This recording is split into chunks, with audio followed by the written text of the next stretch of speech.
Ariel est un fin connaisseur, évidemment. Je voulais prendre la parole avant. Il m'a dit non, faut surtout attendre bien la fin. Évidemment, difficile aujourd'hui, Bulle de rêve, de ne pas commencer en rendant un hommage, même très rapide, à Ennio Morricone, qui est décédé évidemment cette semaine. Voilà, grand monsieur, j'ai pas besoin de vous en dire trop. On pouvait pas faire quelque chose sur l'anime, puisqu'à priori j'ai regardé, je ne suis pas sûr qu'Ennio Morricone ait fait quoi que ce soit sur l'animation, et en tout cas, voilà, j'ai regardé un tout petit peu. Après, je vous avoue, je me suis cassé la tête, je me suis dit qu'est-ce que je fais. Allez, au dernier moment, je me suis dit, je vais prendre la moins morriconienne de toutes les musiques d'Ennio Morricone, et je voulais vous passer une musique de The Thing, donc la musique qu'il a fait avec Carpenter, qui ressemble presque autant à du Carpenter, si ce n'est plus à du Carpenter que du Morricone, mais j'ai craqué, et c'est Elle était toutefois dans l'Ouest, qui est le film que j'ai vu quand j'étais tout petit, en tout cas assez petit, le premier film sûrement que j'ai vu 2 fois, et qui m'a absolument marqué. Ça a été quelque chose d'important, et je pense qu'après tous les duos réalisateurs, réalisatrices, musiciens, musiciennes ont été en comparaison avec ce duo, évidemment, Sergio Leone et Ennio Morricone. Donc voilà un petit hommage très rapide avec cet homme à l'harmonica. Comment ne pas voir ce sublime moment, évidemment, où Bronson arrive dans la gare. Ça fait 12 minutes qu'on est avec 3 personnes, on ne sait pas qui c'est. Et en fait, d'un seul coup, hop, je vais vous spoiler, c'est pas grave, n'écoutez pas sur quoi, c'est vrai qu'on n'avait pas vu.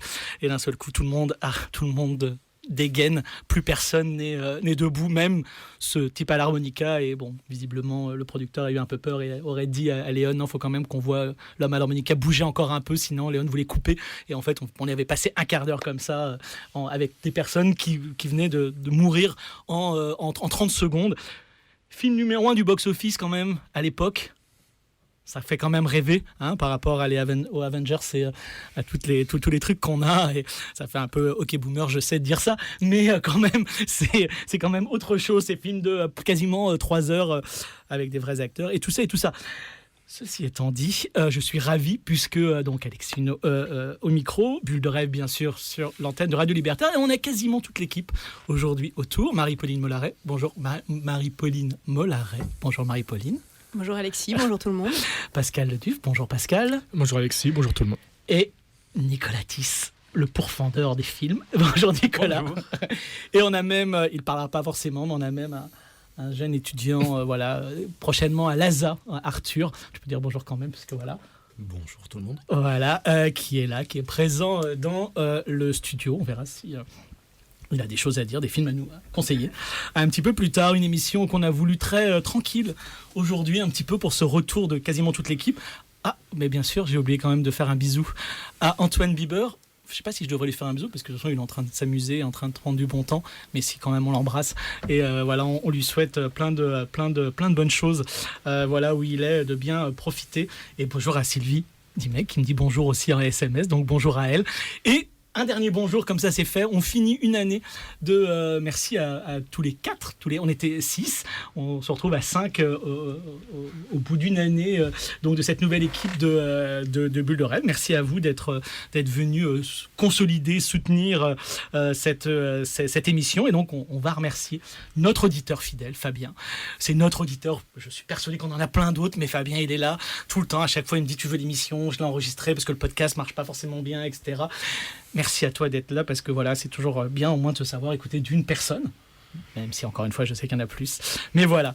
Donc aujourd'hui on va vous passer beaucoup de musique, ça va être chouette, et on va vous parler de films. On va vous dire, ça serait bien que vous regardiez ou pas ces films-là pendant l'été ou même après. On fait une émission qui est un petit peu détente et qui est un petit peu tranquille, donc voilà. Je voulais commencer en râlant, mais je râlerai plus tard, c'est pas grave, parce qu'on va pas.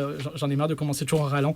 Je voulais râler parce que vous savez qu'évidemment, tout ce qui est enseignement, tout ce qui est public et tout ce qui est national est mis à mal par nos différents gouvernements successifs depuis tant d'années. Et ça arrive encore là, moi qui suis dans l'enseignement, ça nous arrive encore là récemment, où on nous dit, je crois que j'ai jamais eu autant de remerciements, c'est plutôt agréable. Merci, vous avez fait un boulot incroyable pendant le confinement, vous êtes vraiment incroyable, merci, pour nous dire juste après qu'on nous supprime des heures, ou que maintenant les cours vont être faits en visioconférence. Donc on est en train de bousiller, pas à vous que je vais dire ça. Je pense que auditeurs, auditrices de Radio Libertaire, pour une grande partie d'entre vous, vous savez ce genre de choses, mais je crois qu'il faut le redire à chaque fois. On est en train tout simplement de supprimer aussi le lien entre le prof et l'élève, qui est quand même un lien qui est plutôt intéressant et qui permet d'avancer. Et je sais que Nicolas est aussi prof, et je pense que la rencontre avec les élèves est évidemment aussi important, parce qu'elle permet de comprendre mieux aussi les élèves et les avancées. Donc ça, c'est un peu terrible si on supprime. Voilà, quand je disais il n'y a pas longtemps, on parlait des Césars, que j'étais contre les lobbies et que je détestais les lobbies. Là, nous, on a des lobbies.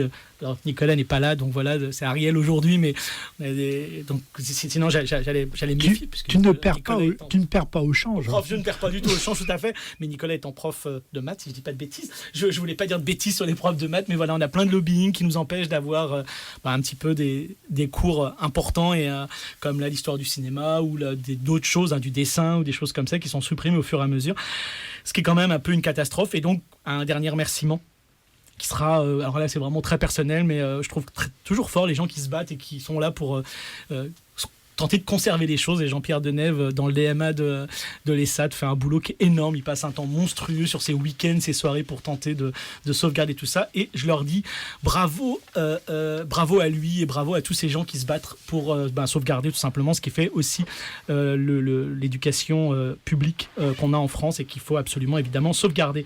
On a failli avoir un invité. Je vous dis juste, achetez son livre, parce que c'est super intéressant, sur l'histoire de la bergère de Ramoneur. Sébastien Roffa, le livre est sorti la semaine dernière, ou il y a 10 jours à peu près, mais en tout cas il vient de sortir. C'est un livre important, puisque ça nous parle de l'histoire de la bergère de Ramoneur, le premier film avant Le Roi et l'Oiseau de Grimaud. On en a souvent parlé ici. C'est, je pense, en plus un livre important, puisque c'est un livre d'historien, et donc c'est un livre qui, on va dire, nous fait mieux comprendre l'histoire torturée de ce film. Plein de musique, c'est parti, et c'est Marie-Pauline qui va s'y coller d'abord. Elle va nous présenter Art Brut, My Little Brother, Discover Rock'n'Roll. Je te laisse en parler, et je vais voir avec Ariel pour mettre la bonne musique. On t'écoute.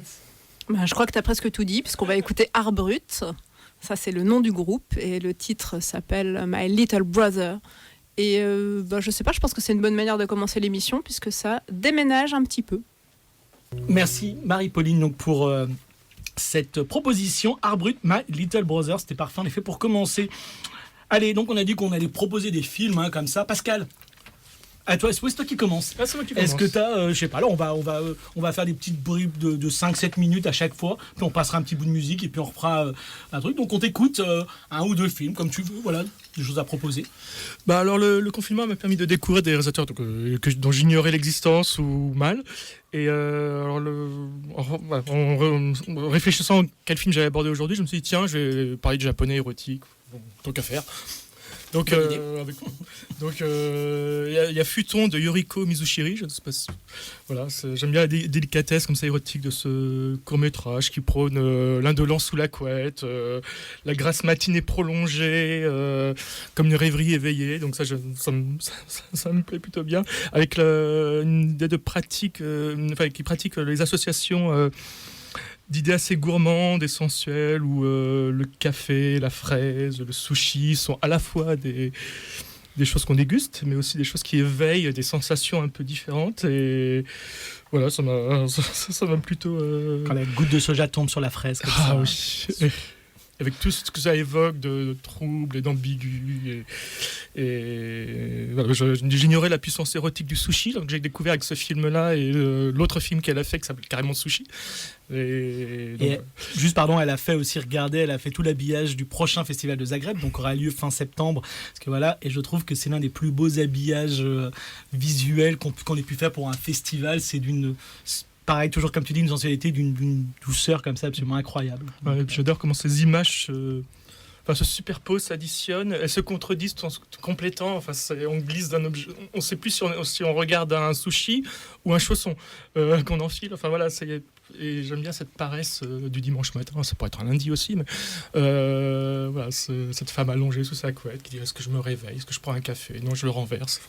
Je trouve ça très drôle. Alors on mettra évidemment tous les noms. C'est Futon, vas-y redis-nous le... Yoriko Mizushiri. Voilà, Mizushiri.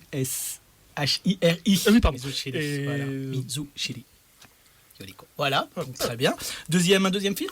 Ouais, alors du coup, je glisse sur une autre réalisatrice japonaise qui s'appelle Sawako Kabuki. Voilà, et pareil, c'est un film que je ne connaissais pas, qui s'appelle Ketsujiro Kujuke, qu'on pourrait traduire comment ? Est-ce que je le traduis ? Traduis-le, oui, je pense que j'ai déjà dire le nom ici à l'antenne. Il ne faut pas hésiter, donc, le jus anal. Et donc c'est un film qui est né d'une rupture amoureuse. Et quand la réalisatrice s'est dit faut que je fasse un film, elle a eu l'idée de parler de ce sujet. Et ce qui s'arrive souvent dans les relations qui s'achèvent, c'est qu'en gros, l'ex devient soit un trou du cul, soit une grosse merde, pour dire les choses un peu crûment. Et la réalisatrice a décidé de l'illustrer vraiment littéralement. Donc il y a une sorte de colère dans son film, mais c'est une colère drôle, de mauvaise foi, sur une musique assez enchantée et dynamique, enjouée. Donc c'est vraiment très très drôle. Et en regardant le parcours de cette réalisatrice, je me suis rendu compte que c'était aussi elle qui a fait Master Blaster, qui s'ouvre sur carrément un plan d'anus, donc elle a une thématique apparemment, et qui est aussi très très drôle et assez décalée, et surtout un de mes chocs de ces dernières années, qui est Summer's Puke is Winter's Delight, dont Nicolas m'avait beaucoup vanté les qualités esthétiques et clairement what the fuck, pour prendre une expression ancienne. Donc voilà, c'est deux découvertes que j'ai fait grâce au confinement. Allez, et on essaiera d'avoir Sawako Kabuki ici. Après tout, pourquoi pas, soyons fous, puisqu'en effet, son prochain film est produit par Miyu Productions, qui parlera des règles et qu'est-ce qui se passe quand, en effet, les règles sont en retard. Et notamment, ça l'énerve toujours de faire que les hommes ne comprennent pas cette problématique-là, visiblement. Donc, elle a interrogé plein de ses amis autour d'elle, et en plus au Japon. Voilà, c'est un personnage absolument incroyable. J'ai eu la chance de l'interviewer au Festival d'Annecy en disant qu'elle faisait des films un petit peu différents que les films de la Gedai, puisqu'elle vient de la Tama University. Et elle m'avait dit, elle est dans son... le langage très cru, et tel qu'elle avait dit de toute façon qu'il y avait qu'elle au Japon qui disait réellement ce qu'elle pensait, et les autres de toute façon étaient des gens qui ne disaient pas la vérité, qui étaient vraiment des menteurs, etc.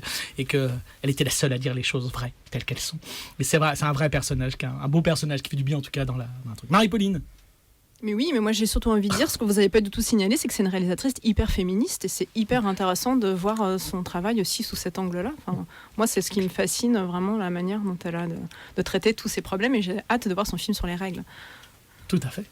Voilà, et ben moi je vais enchaîner sur quelque chose de beaucoup plus gentil et de beaucoup plus mignon. En fait, j'ai un peu réfléchi et j'avais pas du tout envie de faire un top, quel que soit le chiffre, parce que je crois que je me suis pas encore remis du top de la décennie qu'il a fallu faire l'année dernière pour tout un tas de supports.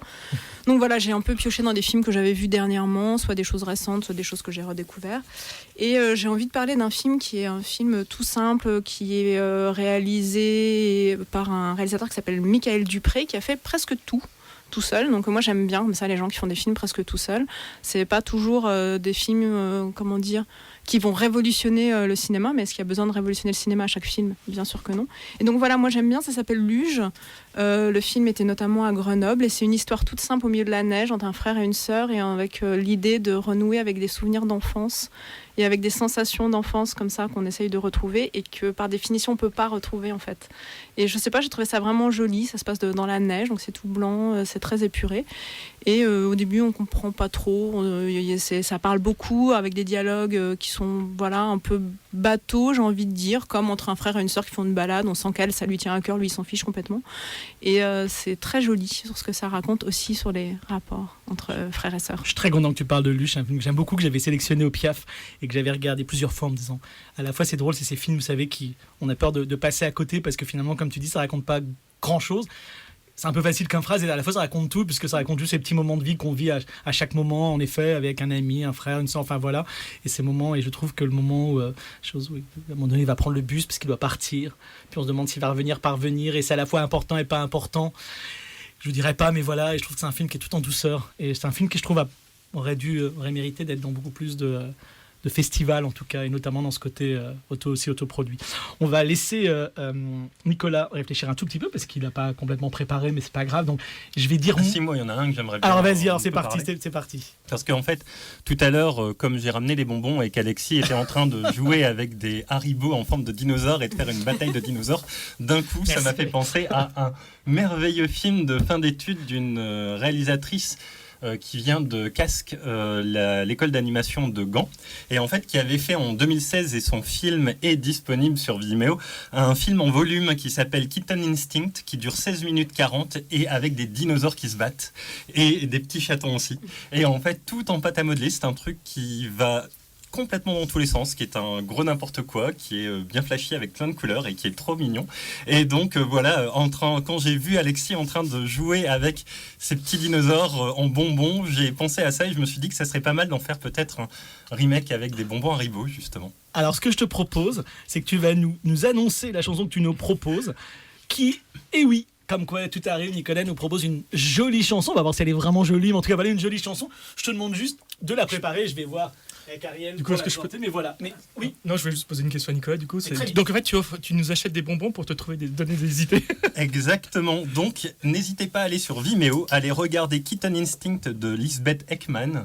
Donc 16 minutes en volume avec des dinosaures. Et en attendant, voilà une jolie chanson. Parce que oui, je me suis dit que pour bien finir l'année, il fallait proposer plein de jolies chansons. Et donc je me suis dit, comme il y a une chanteuse qui fait justement d'habitude des chansons terribles et qui là s'est dit si je faisais une jolie chanson, voilà, j'ai passé une jolie chanson et c'est Guédré qu'on va écouter.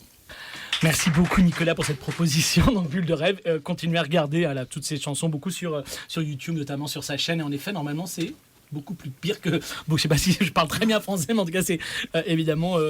voilà, ça part dans des délires très, très, très, très forts. Alors moi, je voulais vous dire, parce que d'un seul coup, je suis pas forcément ici, mais on dit souvent que j'aime pas les Disney.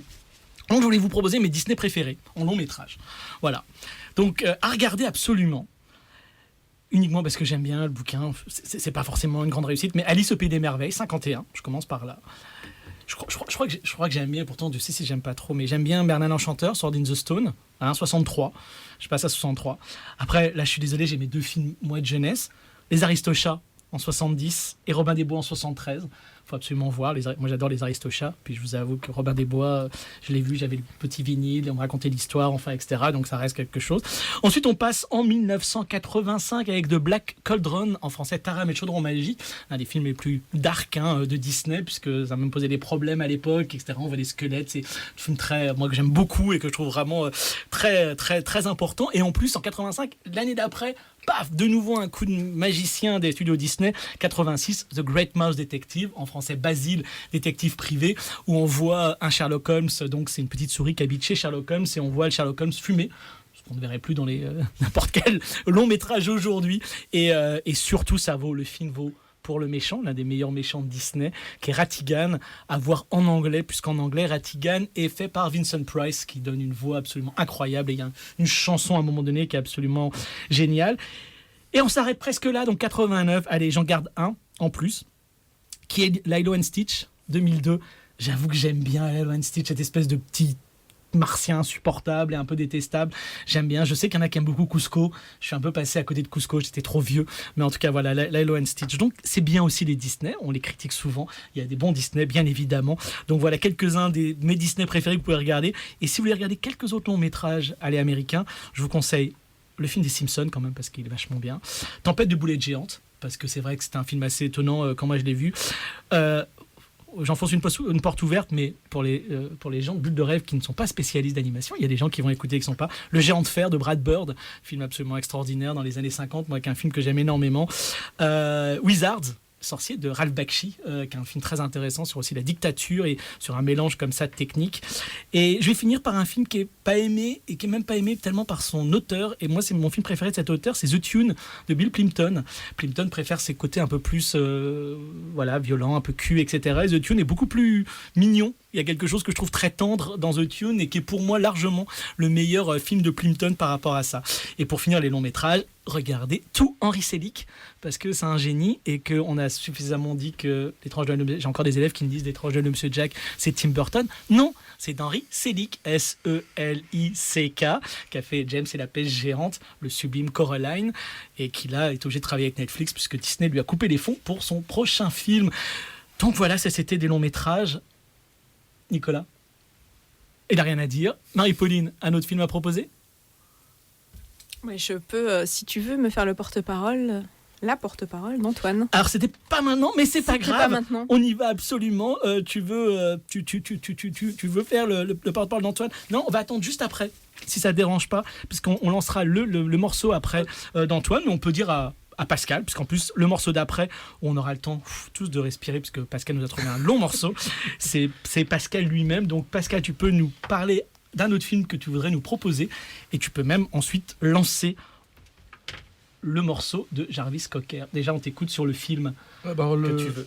J'ai envie de souligner le travail du réalisateur japonais encore. Je souligner le T'as hasard. pas été juré dans un festival japonais récemment ou un truc comme ça? Peut-être. Alors c'est Nobuhiro Ayara, qui a tourné beaucoup de films entre 1968 et 2011 jusqu'à sa mort. Et là, ce que j'aime bien dans son travail, notamment, c'est comment assez régulièrement, il mêle prise de vue réelle et animation, notamment dans The Crow, dans Crow tout court, qui s'ouvre sur des plans de la ville de Tokyo avec filtres colorés et qui glisse soudain sur des plans d'animation autour d'un corbeau dans un montage assez énergique et à la limite de l'abstraction. Et il y a une atmosphère un peu horrifique, notamment via la musique et les effets sonores, qui m'ont d'ailleurs fait penser à la musique de The Thing. Enfin, il y a ce côté-là un peu brutal comme ça. Et j'aime beaucoup son style, qui est fait de volutes. Enfin, il y a vraiment avec des traits parfois à peine esquissés, comme des impulsions. Et il a notamment travaillé avec quelqu'un qui s'appelle Keiichi Tanahami, et il expliquait en gros que leur travail en commun leur permet une forme de stimulation de l'imaginaire plutôt que d'avoir deux esprits qui ne fonctionnent pas ensemble, mais qui, voilà, leur inventivité était sublimée par leur travail en commun. Et voilà, ce qu'il disait notamment, c'est que il y a une forme d'énergie spontanée dans leur travail avec des fulgurances comme ça, et c'est quelque chose qu'on retrouve dans les films personnels de Nobuhiro, mais aussi dans leur travail en commun, notamment sur Shunga. Je ne sais pas si tu le connais, Alexis. En fait, Shunga, en gros, en japonais, c'est image de printemps, mais surtout, ça désigne les estampes érotiques. Et donc, ils font un film autour de ça, et c'est pas simplement une illustration, mais c'est une sorte d'envolée comme ça, un peu énergique et assez graphique, et c'est vraiment... Oui, une belle inventivité dans son travail. Il y a vraiment une découverte de confinement encore là. Merci. Il y a la loupe. Je ne sais pas de quoi tu parles. Même pas. et donc, tu nous as proposé un monsieur qu'on connaît, voilà, pour un zéro, mais Jarvis Cocker, pourquoi? Et donc, rapidement, nous présenter cette 6 minutes. Alors oui, c'est un morceau assez long, mais c'est le premier titre du nouvel album de Jarvis Cocker. C'est une nouvelle formation, enfin c'est le chanteur de Pulp, donc Common People pour ceux qui ne connaissent pas. Et donc là, c'est une nouvelle formation qui s'appelle tout simplement Jarv Is. Donc il a beaucoup cherché, trouvé un nouveau nom, et donc il a trouvé ça marche plutôt pas mal.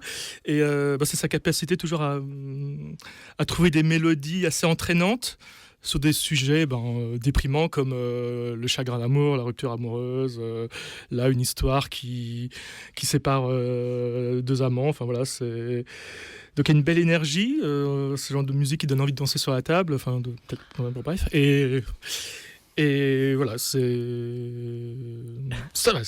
morceaux qui donnent la pêche. Et on va prendre des photos pendant la musique de Pascal dansant sur la table de Radio Libertaire.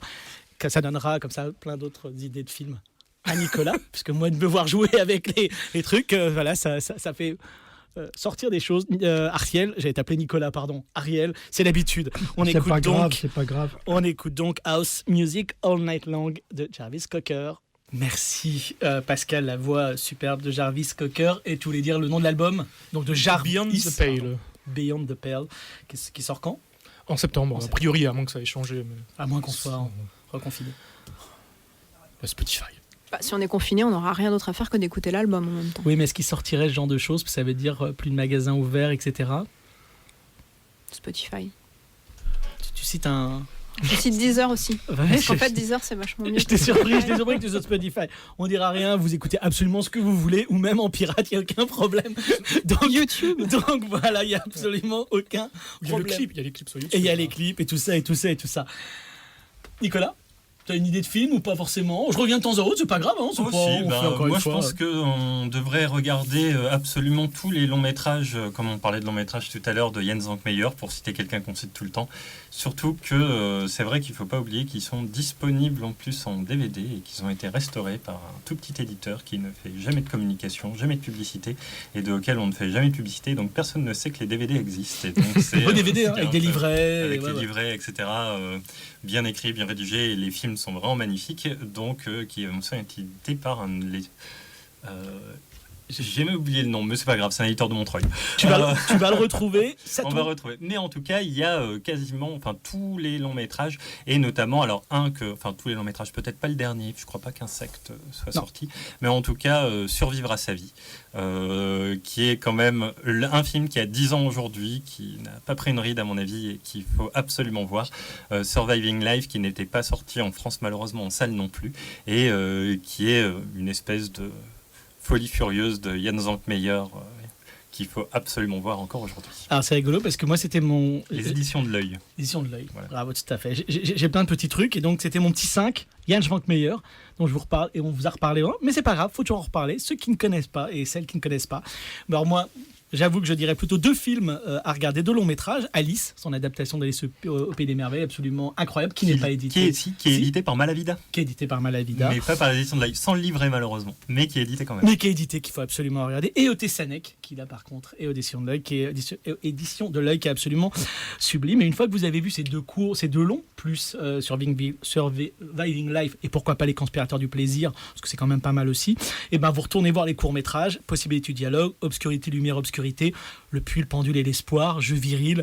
Zankmeyer est absolument à redécouvrir. S-V-A-N-K-M-A-J-E-R. S-V-A-N-K-M-A-J-E-R. Zankmeyer est l'un des plus grands auteurs de cinéma, point tout court, qu'on ait eu. Et puis quand vous avez fini Zankmeyer, vous vous dites, ah quand même, c'est pas inintéressant. Et ben vous regardez les frères Coué, Q-U-A-Y, qui sont inspirés directement, pas directement, mais en tout cas beaucoup, notamment Zankmeyer, pas que lui, mais notamment. Et là, vous regardez notamment 3 films qui sont Rue des Crocodiles, In Absentia et Le Peigne. Et là, normalement, vous avez un autre monde qui s'ouvre à vous et qui est absolument extraordinaire. Zankmeyer, les frères Coué, c'est aussi une recommandation absolue.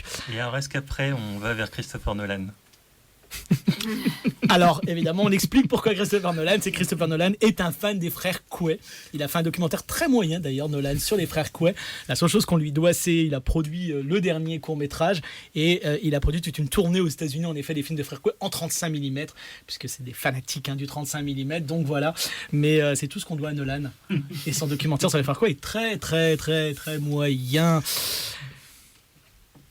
Marie-Pauline, tu vas te faire la porte-parole, ou toi ou moi, comme tu veux, de monsieur Antoine Biber, qui lui est resté plus 2020. Il est jeune. Non, c'est qu'en fait, on a dit chacun qu'on faisait comme on voulait. Et Antoine a envoyé une liste qui est plutôt une liste donc, de films récents. Peut-être que tu en donnes 5 maintenant et 5 tout à l'heure. Eh ben on va faire ça, oui. En fait, Antoine a précisé qu'il avait choisi des films récents et surtout des films qui sont disponibles en ligne. Il est resté dans cette idée que vous puissiez aller les regarder tout de suite après l'émission. Alors, le premier film conseillé par Antoine s'appelle Samuel, d'Émilie Tronche. Qui est un film, si je dis pas de bêtises, qui a été fait pendant le confinement. Un de ces nombreux films qui a été fait pendant le confinement. Eh ben on continue avec un autre film fait pendant le confinement, ou en tout cas publié pendant le confinement. Je ne sais pas s'il a été entièrement réalisé pendant le confinement. Non, je crois que non. C'est une réalisation, c'est l'MK, je crois. Non, pas du tout. Je voulais te parler de Lisa, de Bastien Duprier. Ah, tu passes carrément... bien sûr, parce que ça, tu vois, c'était dans la suite logique. C'est un film qu'on a découvert pendant le confinement. Je ne sais pas s'il l'a réalisé en partie ou entièrement pendant le confinement. Il l'a réalisé en une grande partie pendant le confinement, mais il avait commencé, l'idée était avant le confinement. Et regardez, profitez-en pour regarder tous les autres films de Bastien Duprier sur son Vimeo. C'est, je pense, l'un des jeunes réalisateurs intéressants et importants. Voilà, en tout cas, en matière, on n'en a pas tant que ça finalement en expérimental, qui reste en France en plus. Ils font comme Maurice Labbé, ils vont en Espagne, ils s'éloignent. Non, mais donc c'est bien, voilà, d'avoir quelqu'un comme Bastien qui reste. Voilà, et donc je reviens au film que tu citais, qui est There's a Cat Under the Car, d'Islena Neira. Ensuite, nous avons un film qui s'appelle Bal et Masque, de Valentine Zhang. Qui, si je dis pas de bêtises, donc est son film de La Poudrière, c'est une ancienne de Laza. Voilà, qui est donc, si je dis pas de bêtises, Valentine Zang, ou alors, je crois que non, elle est pas à l'ASA, pardon, elle était aux Ateliers de Sèvres, elle est passée au Gobelin, et maintenant elle est à la Poudrière, parce qu'évidemment aujourd'hui c'est comme des maisons sur lesquelles on entasse, voilà, des trucs, donc on fait, et je crois que c'est son film, si je dis pas, j'en suis sûr, son film d'1 minute, donc il y a 15 sujets qu'ils font en première année. Et d'ailleurs, moi j'ai envie de dire que le film est trop court, on aurait voulu en voir plus. Mais c'est l'exercice. Je sais, c'est l'exercice. C'est presque même d'ailleurs un peu dommage. Maintenant, il publie tout ça. Il faut toujours tout publier sur Internet. À la base, c'est des exercices. Mais maintenant, dès qu'un étudiant, une étudiante fait un petit prout artistique, il se dit, je vais vite le mettre sur Internet parce qu'on ne sait jamais, je vais avoir le truc Vimeo, etc. Non, oui, mais là, bien. en l'occurrence, elle a eu raison. Parce que moi, je trouve que le film est quand même assez intéressant aussi. Je suis assez d'accord avec Antoine. Et nous avons enfin un film, je crois, et que c'est aussi un film qui est autoproduit ou en tout cas réalisé de manière assez artisanale, qui s'appelle Chloé von Herzelle, d'Anne-Sophie Giraud et Clémence Bouchereau, et qui nous amène dans les tréfonds du métro parisien. Enfin, je sais pas, on a l'impression qu'on est un peu comme ça dans les catacombes plutôt, à la rencontre de films en argentique. Donc c'est une sorte de mémoire du cinéma. Fait un sable animé, personne ne pourrait mieux en parler que Francis Gavel, qui est dansé le coup de cœur cette année. Et je vais retrouver ça. Tu vas nous annoncer, puisqu'on y est, tu vas nous annoncer le prochain choix, qui est le choix musical. Ça fait un bout de temps qu'il le traîne. Il voulait déjà le passer la dernière fois. On n'a pas réussi à le passer. De ce musicien électronique français, je te laisse. Proposition d'Antoine. Alors, comme ça, au hasard, je dirais qu'il s'agit de Rhône et que le morceau s'appelle Room with a View. Je pense que c'est également le titre de l'album et c'est également le titre d'un ballet absolument magnifique, en tout cas dans ce qu'on a pu en voir. Il y a un clip qui est sorti cette semaine exactement, présentant... En tout cas, qui est un clip du morceau et qui présente des morceaux de la pièce, du ballet qui va tourner dans toute la France à l'automne. Donc voilà. En tout cas, Antoine nous a dit que c'est absolument magnifique et il a donné très envie de le voir. Et je déteste Antoine puisque je devais aller le voir, ce spectacle, mais le confinement a fait que lui avait pris une place avant. Merci beaucoup Antoine. Donc voilà, le titre de la dernière fois, donc Rhône, Room with a View, issu du dernier album du même nom. C'est un titre qui me hante depuis la représentation de son ballet, qui m'est resté en tête sans pouvoir l'écouter jusqu'à sa sortie de l'album. Plus d'un mois après, on écoute Room with a View de Rhône. On écoute Ariel. On est de nouveau en ligne et vous entendez évidemment qu'on parle beaucoup, même si la musique est très bien Rhône et c'est vachement bien, et on parle et on dit plein de mal de films dont on dit pas du mal en ligne, mais on va en dire tout à l'heure. Mais on va passer sur autre chose pour l'instant. Marie-Pauline ? Oui. Un film ? Un film, bien sûr. Ça va être comme ça pendant tout le long. Après, je demanderai à vous, donc sachez, ça va faire comme ça. C'est le stress pour savoir lequel choisir, parce qu'on n'aura peut-être pas le temps de tous les dire. Je comprends. Alors, moi, j'ai très envie de vous parler d'un film qui s'appelle Le Chant des Poissons Anges, qui est un film d'étudiante de Louison Wary, ou Wary, je ne sais pas comment ça se prononce. Voilà, c'est un film qui vient de l'EMK. Et alors, moi, je l'ai vu après avoir vu énormément de courts-métrages en prise de vue continue qui étaient tous sur le même modèle du coming of age. Et je peux vous dire qu'à la fin de cette session, je n'en pouvais plus des coming of age. Les adolescents avec leurs problèmes d'adolescents et les presque adultes avec leurs problèmes de presque adultes, je n'en pouvais plus. Et tout à coup, je vois ça. Et tout à coup, je me dis, waouh, voilà, ça y est, on peut de nouveau me faire aimer le coming of age avec un film qui est sensible, qui est délicat, qui est d'une extrême sensibilité. Ça commence sur une espèce de plan fixe comme ça, sur un banc, une rencontre entre deux, je sais pas, elles ont quoi, peut-être 13 ans quand elles se rencontrent, je sais pas, une conversation très simple. Et puis après, on les retrouve, elles doivent avoir 18 ans, elles vont se séparer, il y en a une qui part et c'est la fin d'une époque. Et alors on a chacun nos marottes, et moi ma marotte c'est les films sur la fin d'une époque. Ça me touche à chaque fois, enfin quand ils sont bien faits, celui-là il est bien fait. Voilà, il y a un truc sur les amitiés de jeunesse qui sont toujours les plus fortes parce qu'on a l'impression qu'on les retrouvera jamais et que c'est peut-être ce qu'on a eu de plus important. Et voilà, et en plus il y a une chanson dans ce film, parce que alors, le film il ose tout, donc il ose avoir une chanson que certains, qu'on n'annoncera pas, trouvent particulièrement gnangnan. Et moi j'adore, je trouve ça super, je trouve que ça va très bien avec cette histoire de ces deux jeunes filles. Encore une fois, c'est hyper simple, en fait, on peut nous faire des courts-métrages sur des toutes petites choses, il se passe vraiment rien, c'est leur dernière soirée ensemble avant qu'elles se séparent. Et il y a une histoire de tatouage, ça te plairait beaucoup Alexis si tu n'as pas encore vu le film. Voilà, c'est très simple, c'est tout ce qu'il faut, et moi je vous recommande, je ne sais pas où ce film va passer, mais en tout cas, voyez-le, Le Chant des Poissons Anges. Oh, je me demande s'il n'est pas en ligne. ligne. Non, je sais qu'il était en ligne, il me semble, à un moment donné. Je ne sais pas s'il l'est encore, je ne l'ai pas retrouvé. Le site Vimeo de l'MK, pour ça, est plutôt bien. Ils mettent beaucoup de films en ligne assez rapidement. Donc, mais en tout cas, voilà, à noter. Redis-nous le nom. Le chant des poissons anges. En plus, j'aime beaucoup ce titre de Louison Vary. Pascal, un film? Oui, j'hésitais avec Nicolas, un film? Ouais, moi j'en ai même deux. J'en ai deux. Allons-y. Alors, le premier, en fait, donc on va passer un petit peu dans l'animation, je vous poursuis avec Disney, mais là un peu plus à leur destination des enfants. Alors, il y en a un magnifique sur lequel j'aime bien revenir et dont on avait parlé sur la fameuse secte La Loupe un petit peu, qui est Shangoul et Mangoul.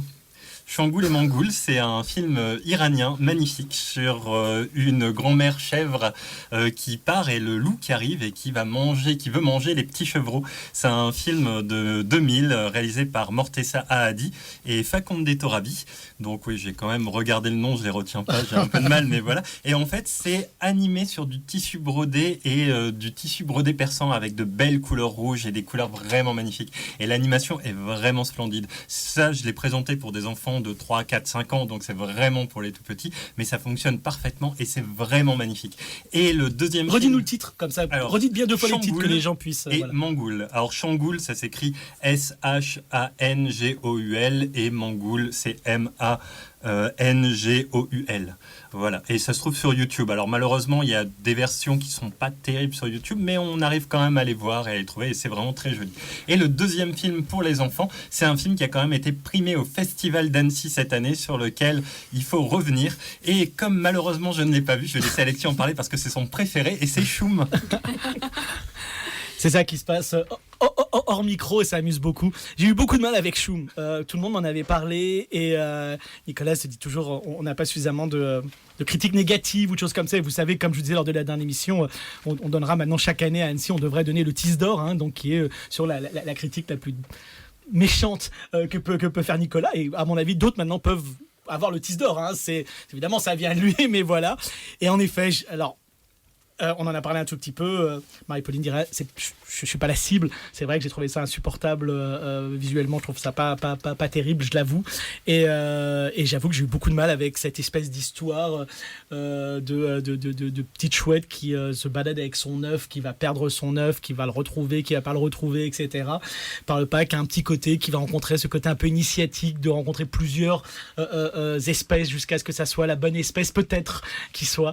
J'ai trouvé ça. Voilà, et je crois qu'en effet, ce qui m'a beaucoup embêté aussi dans le film, et c'est pas la première fois que ça m'arrive, il faudrait peut-être que je vois parce que c'est un grand problème que j'ai, il y a beaucoup trop de musique énormément présente, ça accompagne tout le temps le film, il y a tout le temps l'idée de dire regardez, pirate, petite chouette, etc. Et qu'en fait, je pense que le film aurait presque pu être beau sans la musique. C'est-à-dire quelque chose d'un peu plus aride. On se dit, ok, on vous refait ce qu'on connaît déjà par cœur, mais les enfants en ont besoin. Des parcours initiatiques, c'est toujours important de savoir. Donc, on va vous raconter l'histoire qu'on connaît, mais au moins au niveau du cinéma, on va vous tenter quelque chose d'autre.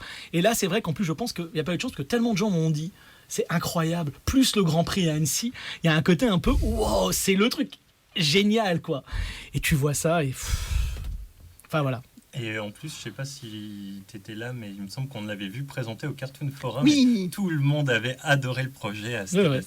Et c'est vrai que quand même, Choum est absolument adorable. La petite chouette, moi, je la trouve vraiment adorable. Je suis complètement d'accord sur la musique. Et aussi, comme on l'a fait pas parler, ce qui est une très bonne chose, on l'a fait pousser des petits cris. Et ça, pour le coup, ça marche pas très bien.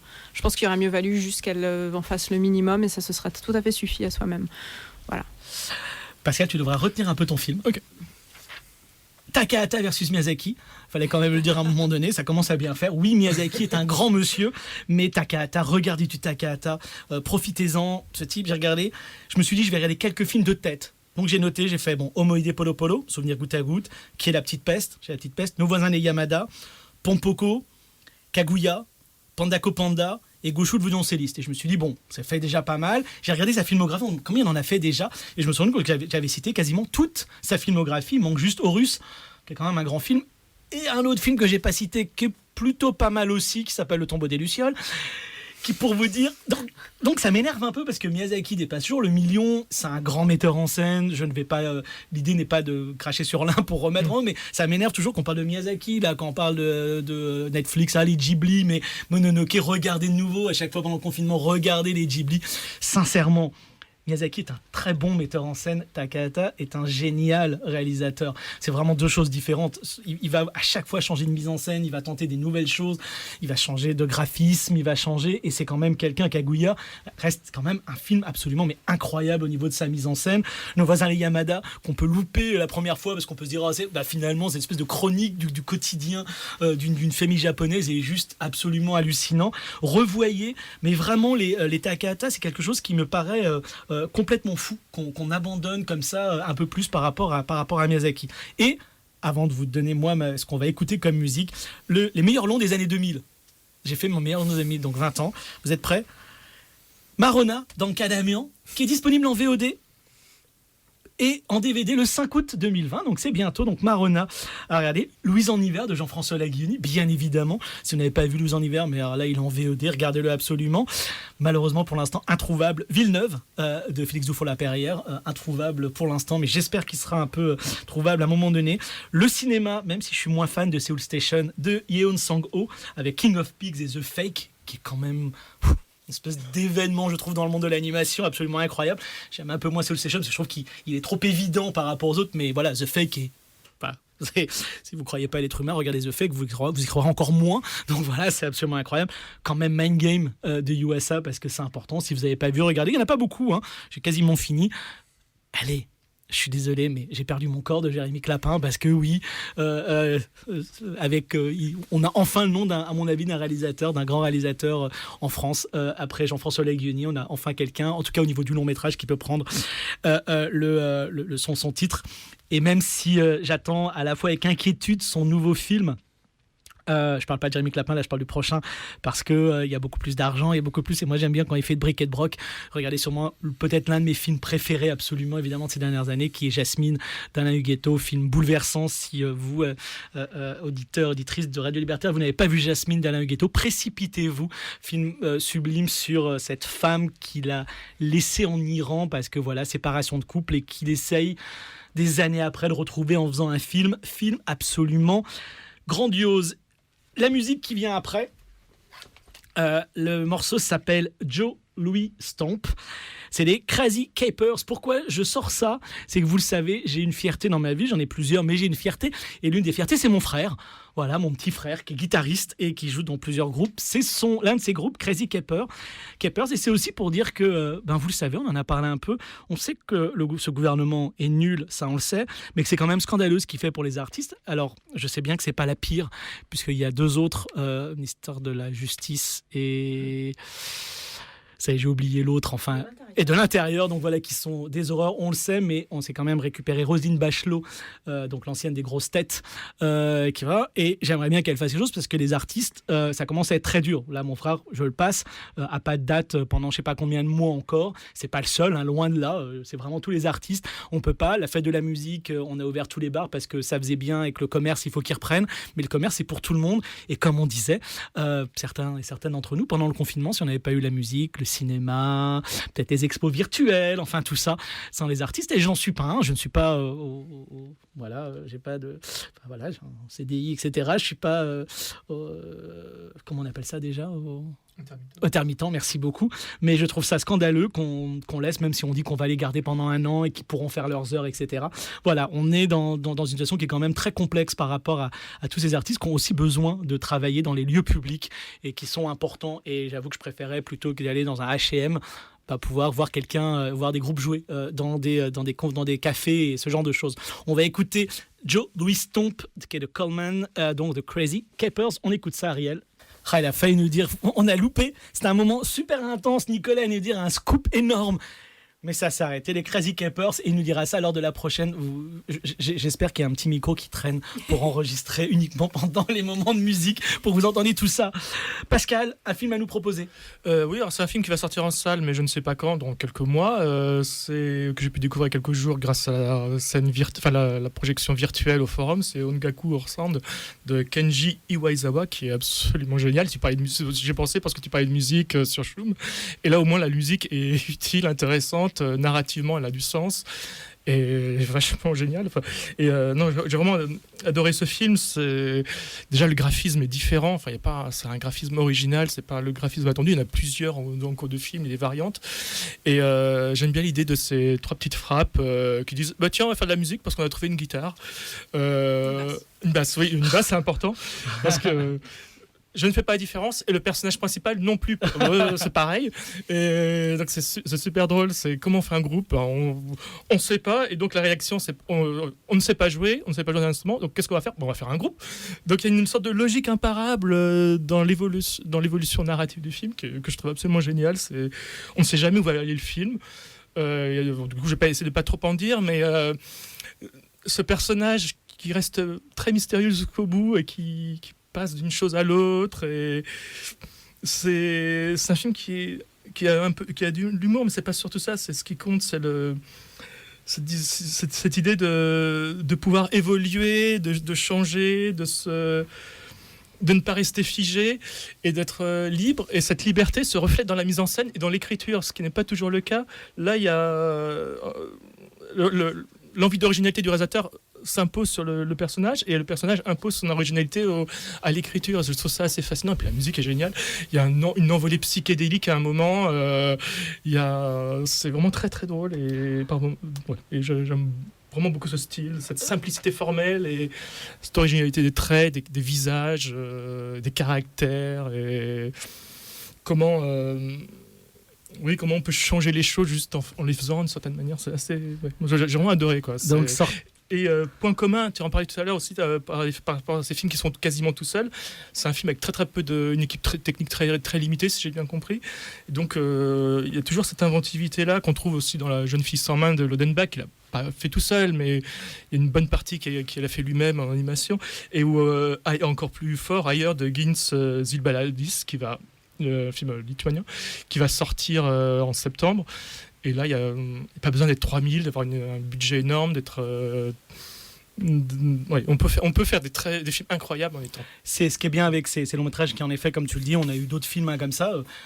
On ne viendra pas jusqu'à L'Enfant Invisible, en effet, mais dans Drélindon, chaque fois que je me plante, mais voilà, dans Drélindon, ce qui va être bien, c'est qu'en effet, à un moment donné, il va falloir arrêter de dire, et c'est normal encore aujourd'hui, justement, ces films faits avec peu de gens, puisque ça va de plus en plus être le cas, et qu'il va même y avoir des gens qui vont devoir de plus en plus se lancer là-dessus. On avait eu quelques films étonnants comme ça, et qu'en effet, là, on commence à en avoir de manière régulière, des films qui sont faits à 1, 2, 3, ou en tout cas des équipes très réduites, et des films qui sont souvent les plus étonnants, en tout cas, qui sont assez incroyables par rapport à ça. En effet, Ongaku 2021, en plus qui sortent en salle 2021, donc Ongaku, voilà. Marie-Pauline, tu fais des grands signes. Oui, parce que moi j'avais juste envie de dire qu'en fait cette contrainte du manque de moyens, du fait qu'il soit seul, lui donne une énorme liberté, évidemment, comme c'est toujours le cas. Et en fait c'est vraiment super intéressant dans le statisme qu'il y a dans l'image. Et c'était assez amusant parce que dans cette fameuse séance virtuelle là, du Forum des images, il y a eu un débat après et en fait ils se sont extasiés sur le fait qu'il y avait des plans fixes sur le visage du personnage. Et en fait, je me suis dit, ah bah oui, il y avait des plans fixes effectivement sur le visage du personnage, mais juste on voit ça tout le temps en prise de vue continue et personne ne s'extasie sur. Et en fait, là, c'était juste du cinéma. Encore une fois, on fait des plans fixes sur le visage du personnage qui est inexpressif. Mais voilà, encore une fois, on n'invente rien. Et c'est vrai que c'est comme si tout à coup, cette simplicité, ce manque de moyens permettait de faire des choses qui fonctionnent extraordinairement bien et qui d'ailleurs sont tout le temps utilisées au cinéma en fait. Regardez aussi au passage, j'ai redécouvert récemment, enfin je n'ai pas redécouvert, mais ils ont mis sur leur site les films de Paul et Sandra Fierlinger, F-I-E-R-L-I-N-G-E-R, Fierlinger, qu'on fait Mon chien Tulip, My Dog Tulip, voilà, qui était déjà un film incroyable, et là qui tentent des choses. Ils font des films d'une demi-heure sur du quotidien. Là, un ami avec qui il parle, qui est décédé maintenant, il se rappelle d'un moment avec cet ami et il nous raconte juste ce moment où ils sont partis en bateau avec cet ami. Il a fait un film sur Slocum, At Sea with Himself, donc le fameux marin, et c'est 2 heures, un montage de 2 heures où il y a plein là de moments fixes où les paroles sont mises dans des bulles.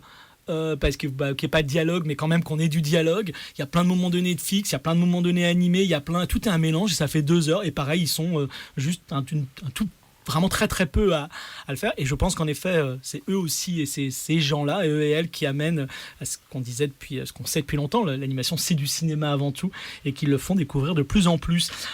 On va faire une petite pause encore avec Clémence Bragard, qui la dernière fois nous avait déjà proposé quelque chose qui s'appelle Animation Hotline, ou en français l'animation de la ligne chaude. C'est un peu étrange, mais l'idée c'était qu'elle a eu ça, Clémence Braga, l'idée de pendant le confinement on est un peu éloigné, on n'a pas eu tous les festivals, etc. Et donc c'est d'appeler des gens et de leur dire laissez-moi un message sur mon répondeur pour me parler un petit peu de tout ça. Juste là, Regina Pessoa, elle exagère d'ailleurs parce qu'elle parle bien français, mais elle a décidé de le faire en anglais, je ne sais pas pourquoi, mais voilà, elle a peut-être préféré. Donc on écoute, désolé, c'est en anglais, on écoute 4 minutes de Regina Pessoa avec Clémence Bragard. Animation Hotline is a voicemail for lonely artists. The cancellation of too many festivals this year has stopped the happy, spontaneous discussions. We have been missing the talks about ongoing projects, new ideas, and fresh films. So I wanted to take news of some creative folks to offer them the opportunity to give us news at the right time without any pressure. The very first message I received in English is from Regina Pessoa. This Portuguese directress has been creating for years delicate animated films reflecting her sweetness. From Tragic Story with a Happy Ending to the last Uncle Thomas Accounting for the Days, she brings us into her scratched and poetic world. We briefly enjoy some time together during the Tricky Women 2020 edition, a few days before the lockdown. So I wanted fresh news from her. Hello, Clémence. I hope you are doing well with this new reality we all live in. About the confinement, it didn't change a lot for me because I've been working from home since I started my last film, Uncle Thomas Accounting for the Days. We live in a large property. I have my studio here. We even have a museum of moving image at home. We have gardens. So it's not a bad place to be confined. The changes were I was touring my film. I had already the entire year planned and booked traveling, and all these events have been canceled. So this is a huge difference.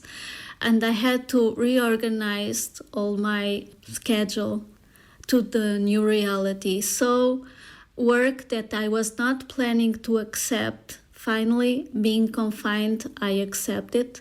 Like everybody, I'm not traveling, showing my work. I'm here at home. And this is a huge difference. It's the main difference. This breaking this link between the author and the audience, not having this opportunity to contact the people and exchange thoughts and ideas, and I miss that. I really miss that. As animators, we naturally, by the nature of our job, we are a lot confined. So going to events, to festivals, to show our work and share ideas and impressions with the audience is our way to socialize sometimes, and not having that, it makes a big difference, and the animation filmmaker losing this opportunity to exchange. Of course, internet and social media were the way to attend or to observe or to communicate with the outside world.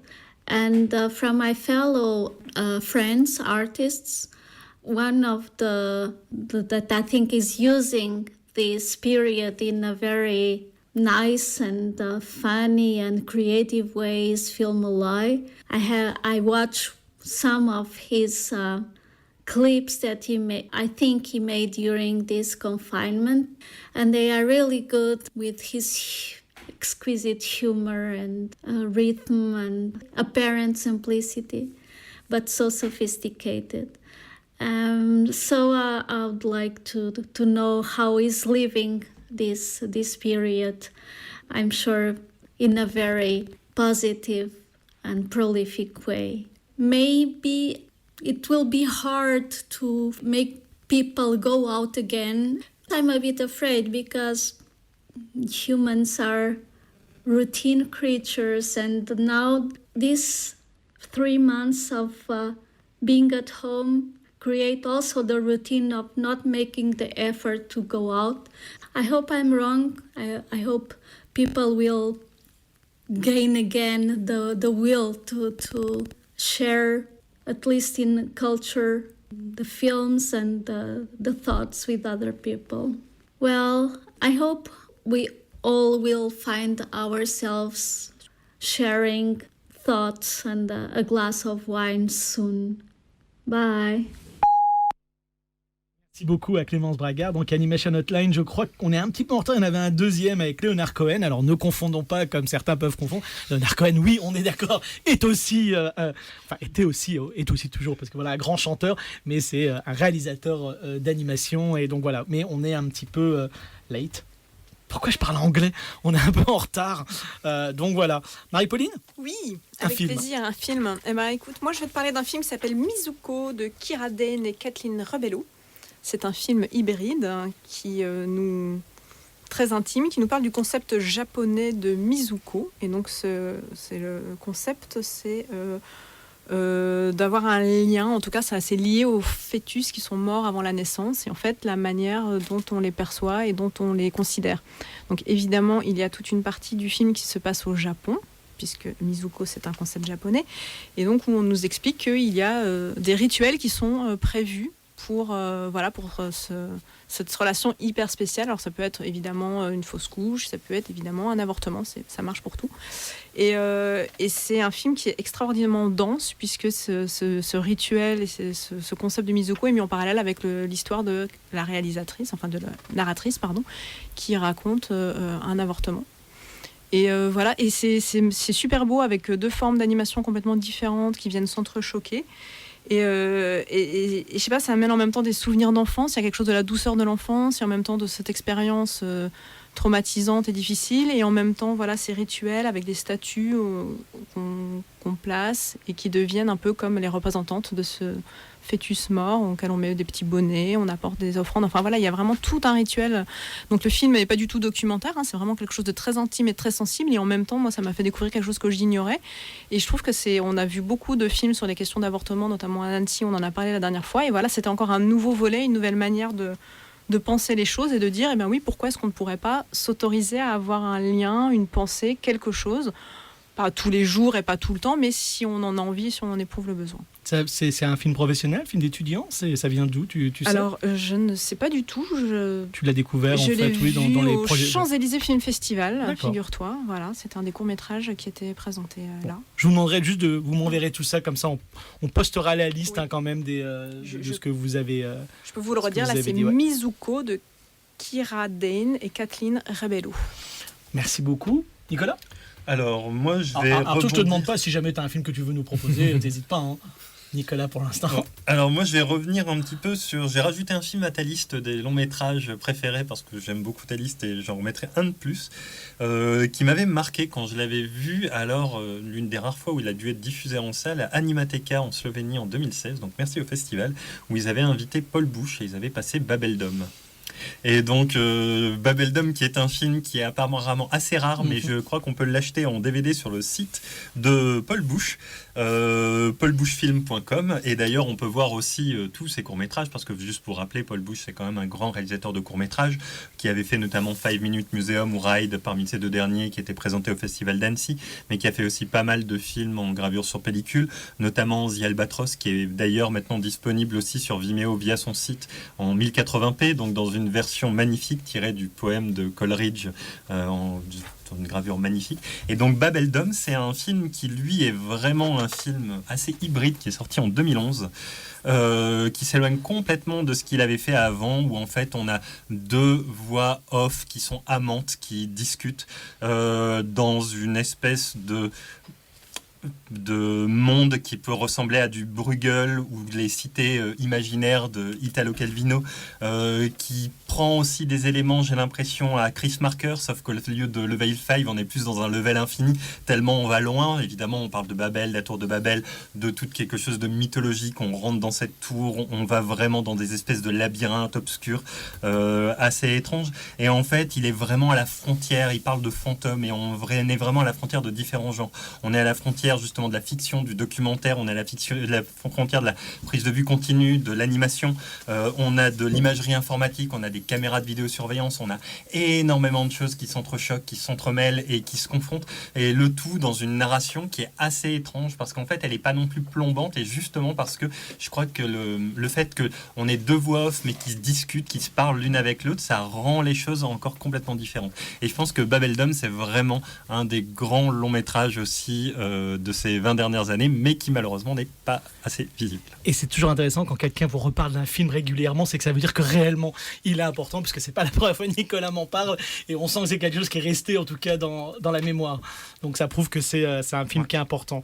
Moi je me suis dit tiens, j'allais vous faire ce qu'on appelle en anglais du binge-watching. J'ai regardé, on appelle ça du gavage télévisuel sur des séries, j'en ai trouvé aucune. Je me suis dit je vais leur dire de regarder telle série d'animation, et autant j'en ai en prise de vue continue, autant en animation il y a des choses que j'aime bien, mais du binge-watching, c'est-à-dire vraiment se dire je vais regarder les temps de saison, j'ai pas trouvé... Oui, il y a celle de Kon Satoshi aussi, qui est bien aussi, mais c'est vrai que je suis resté sur des choses qui pouvaient être trouvables, on va dire, ou un peu plus grandes. Voilà, et c'est vrai que j'ai pas forcément trouvé, donc je vous dis, revoyez, ça n'a en soi aucun intérêt. Je vous ai parlé de Paul Sandra Ferrigor, enfin pas aucun intérêt, c'est dans le truc. Découvrez, regardez tout Kon Satoshi, donc sa série aussi, voilà, l'un des plus grands réalisateurs au monde, sans aucun problème. Pour moi, l'un des plus grands. D'ailleurs, tout le monde, Jérémy Clapin, tout le monde parle de Kon Satoshi parce qu'évidemment, faut redécouvrir, revoir intensément. Je serais très content. Je vais normalement présenter, peut-être en 2021, un double programme avec Million Actress et Château de l'Araignée d'Akira Kurosawa, Jacques Tati, au cinéma, parce que je trouve ça intéressant parce qu'il montre Kurosawa, justement, Château de l'Araignée. Il y a quelque chose d'intéressant. Regardez tout Crayon Shin-chan. Pour ceux qui aiment bien, crayon comme un crayon, Shin-chan, S-H-I-N, plus loin, C-H-A-N, un petit bonhomme, personnage. On les trouve. Je te les donnerai. On les trouve en sous-titré anglais sur des sites de pirates uniquement. Malheureusement, je les ai quasiment tous, si tu veux. Voilà. Même en direct, on fait ça. Et juste, très rapidement, avant de demander à Marie-Pauline de nous présenter son deuxième choix musical, qui sera le titre Tous pareil, je te le dis, hein, voilà. Juste, j'ai découvert, c'est assez extraordinaire, alors grâce à La Loupe, on vous a parlé, qu'il y a un site sur une page Facebook où des gens se donnent des films. Maintenant, il y a des articles dans Libération, dans les cahiers, donc on peut en parler. Et j'ai redécouvert un nom que je connaissais, que j'avais vu plusieurs fois. Et en fait, ça a été un vrai choc de voir ces courts-métrages. C'est un monsieur qui s'appelle Jules Engel, E-N-G-E-L. C'est quelqu'un d'hallucinant. J'aime ses parcours de vie. Il a commencé chez Disney, il a travaillé sur les plus gros Disney de la grande époque. Et puis avec des potes, il a fait partie de ces gens qui sont partis à un moment donné après la grève pour aller créer cette sublime boîte de production qui était United Production of America, UPA. Il a travaillé là-bas sur des choses, des décors absolument incroyables. Il a fait Mister Magoo. Puis il est parti en France. Et là, il a travaillé avec Ciné, le dessinateur qu'on connaît bien. Il a fait un court-métrage pour Ciné. Il a fait, je l'ai appris à Nicolas, qui est un grand fan du Petit Prince, il a fait une version du Petit Prince en pièce de théâtre. Ouais. Voilà, on ne sait pas trop ce que ça donne, il n'y a quasiment rien sur Internet. Qui mêle animation et théâtre. Voilà, donc sur scène. Qu'est-ce que ça donne ? Et ensuite, il est parti à la CalArts. Et il a créé le département expérimental. Il est devenu l'un des profs les plus influents. Il a influencé notamment Henri Selick, dont je vous parlais, mais plein d'autres. Et en fait, il a fait des films qui sont très courts, de 2-3 minutes, et qui sont extraordinaires en court-métrage. Et je trouve que d'un seul coup, ça nous montre à quel point cette obligation de nous mettre dans des cases à longueur de temps, il faut faire ça, d'un seul coup, on a quelqu'un qui va faire de la prise de vue continue, qui va faire du théâtre, qui va faire de l'expérimental, parce que ces cours sont expérimentales, qui a bossé sur Bambi ou sur les plus grands Disney, et qui ensuite a créé Youpi. Enfin, c'est hallucinant, et je trouve que ça montre à quel point, évidemment, on peut faire plein de choses, ce qui est un peu la problématique qu'on a beaucoup en animation aujourd'hui, de vouloir mettre des gens, toi tu fais forcément du Disney, toi tu fais forcément de l'expérimental, alors qu'on peut aimer évidemment tout. C'est même la beauté du cinéma, et c'est la force du cinéma. Donc Jules Engel, un vrai bonheur à découvrir, à redécouvrir. Marie-Pauline, c'est à toi pour Tous pareils. Tous pareils. Alors, on a l'impression que ça va complètement à l'encontre de ce que tu viens de dire, mais non, c'est pas du tout ce que dit Florent Marchais dans sa chanson. Et en fait, c'est plutôt une chanson qui va sur ce qui nous rassemble plutôt que ce qui nous divise. Et voilà, moi, je trouve que c'est une chanson qui est réconfortante, qui a une espèce de tendresse comme ça pour cette drôle de bestiole qu'est l'être humain. Et donc, ça s'appelle Tous pareils. C'est issu de son premier album qui s'appelait Gargilès et qui était sorti en 2005. J'ai l'impression qu'on a vraiment des fois énormément de chansons d'après-confinement là, pour nous redonner un peu d'espoir et continuer à avoir de l'espoir. Ariel, on écoute donc Florent Marchais, Tous pareils. Merci. On continue à parler, donc évidemment, c'est pas forcément dur, facile, mais voilà, Bulle de rêve, bien sûr, Radio Libertaire, forcément 89.4, comme je le répète, et je redirai, et je pense que malheureusement, il y en a encore pour un bout de temps, la seule émission, la seule radio qui permet d'avoir 2 heures sur le cinéma d'animation tous les mois, avec des gens qui, je vous rappelle, derrière le micro, aiment autant le cinéma que le cinéma d'animation, et c'est pour ça qu'on essaie d'en parler différemment. Waouh, c'était une longue tirade. Donc, c'était Florent Marchais. Pascal, un film? Oui, en bref, j'ai envie d'évoquer un peu aussi un long métrage de Jerry Trenka que j'ai vu seulement récemment. C'est Le Rossignol et l'Empereur, qui est vraiment très beau. Enfin, j'imagine qu'on pourra en parler mieux que moi, mais c'est une variation autour du célèbre conte de... Juste pardon, mais Nicolas a les yeux dans le vide, a un sourire, et on sent que rien que d'avoir dit le titre du film, il est parti, et il a les images devant lui. Excuse-moi, Pascal. C'est d'ailleurs grâce à Nicolas que j'ai découvert, forcément. C'est grâce à la loupe. Voilà. Via toi, mais... oui, donc c'est un conte assez merveilleux. C'est l'histoire, elle est connue. C'est un rossignol qui enchante le sujet de l'empereur l'empereur de Chinois, et il veut le garder pour lui tout seul. Et donc voilà, évidemment, il enferme son rossignol dans une cage. Le rossignol, il aime pas trop ça. Et c'est aussi une métaphore de l'enfance de cet enfant qui lui vit seul dans son grand manoir. Son père n'est pas là. C'est en prise de vue réelle. La partie sur l'empereur chinois est en animation. Et donc cet enfant, il est choyé. Il a plein de jouets, des très beaux jouets qui coûtent très cher. Mais il regarde à travers sa fenêtre. Il voit une petite fille qui joue et il a envie de la rejoindre, mais il ne peut pas. Et donc il a ce rêve où en gros il est comme ce rossignol enfermé et qui perd de sa vie alors qu'il y a un côté enchanté. La narration est de Boris Karloff dans la version anglaise. Jean Cocteau dans la version française, moi j'ai entendu la version de Boris Karloff, et c'est une narration qui vraiment accompagne le récit. On l'entend, c'est quasiment ininterrompu, et pourtant ça pourrait être fatigant cette voix off, mais la voix de Boris Karloff est tellement magnifique. C'est un beau narrateur. Il nous accompagne dans cette plongée dans cette histoire. Et voilà, c'est un film qui est une ode à la liberté, à la jeunesse, à la simplicité. La morale, c'est l'argent ne fait pas le bonheur, mais c'est dit de manière tellement plus poétique, tellement plus belle, que voilà, le film m'a vraiment fasciné, embarqué, et je trouve ça très beau. Un film malheureusement édité qu'en DVD aux États-Unis, Ouais. Il y a quelques années. J'ai le DVD, toi aussi. Hein. C'est celui-là qui était sur la loupe, mais qui date d'il y a même 20 ans maintenant, c'est 2000. Vrai. Voilà, donc, Et j'ai jamais vu non plus la version française avec la voix de Jean Cocteau. Je ne savais même pas que ça existait. Je connais que la version avec Boris Karloff. Ça serait quand même bien qu'un quelqu'un éditeur en France, l'éditeur qui a déjà fait les vieilles légendes tchèques, ça serait ou alors Malavida, qui est quand même un peu plus spécialisé tchèque. Mais on va inviter les gens qu'on connaît bien de Malavida, et on va leur donner, on va les obliger à sortir ce genre de choses. Une intégrale serait ça serait le rêve. Marie-Pauline. Oui. Alors moi je vous parle maintenant de Recycled de Leyley et Thomas Sauvon. Donc à l'origine de ce film, il y a un centre de recyclage où les gens amènent leurs vieilles photos argentiques. Et Leyley, depuis des années, apparemment, récupère ces photos. Donc il a une collection absolument gigantesque de photos. De photos, ce sont des photos privées, les gens qui se prennent en photo en vacances ou quoi, et qui un jour, on suppose qu'ils ont numérisé, enfin bref, ils recyclent. Et donc ils en font un film au rythme de 8 images par seconde, en utilisant ces photos qui documentent la Chine du XXe siècle, puisqu'ils ont évidemment classé toutes les photos qui ont été prises au même endroit. Ils les ont bien positionnées, et donc on est pris dans un cycle infernal d'endroits hyper touristiques en Chine, où on voit une file ininterrompue de gens qui se prennent en photo, tous dans la même position, tous presque quasiment au même endroit. Des fois, c'est vraiment au même endroit. Et voilà, et ça fait un effet absolument tourbillonnant. Et évidemment, c'est hyper intéressant sur ce que ça peut dire à la fois des 20 ou 30 ou 40 années sur lesquelles ces photos ont été prises, et aussi évidemment sur la conception des loisirs et des vacances, où finalement c'est comme des étapes obligées, où chacun passe et fait exactement la même chose et se prend en photo. Il y a des photos assez marrantes avec notamment Ronald McDonald.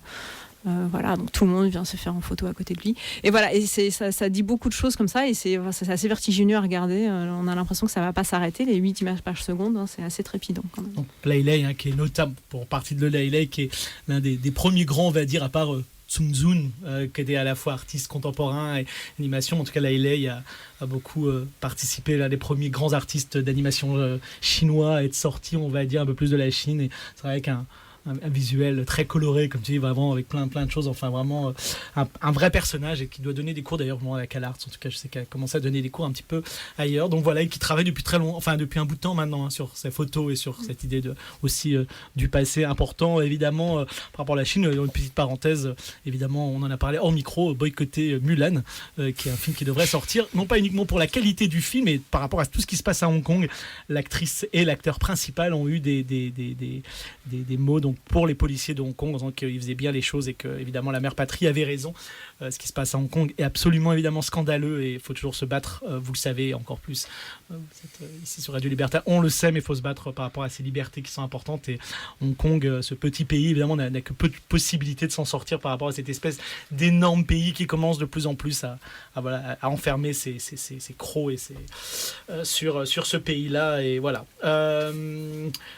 Pause musicale. Et c'est toi, avec une chanson, avec une chanteuse dont on a pas mal entendu parler, j'ai l'impression qu'il y a un petit peu une révélation, non ? Je sais pas, en 2019. Ouais. Le chant, ça c'est la truc, et la chanteuse s'appelle Pomme.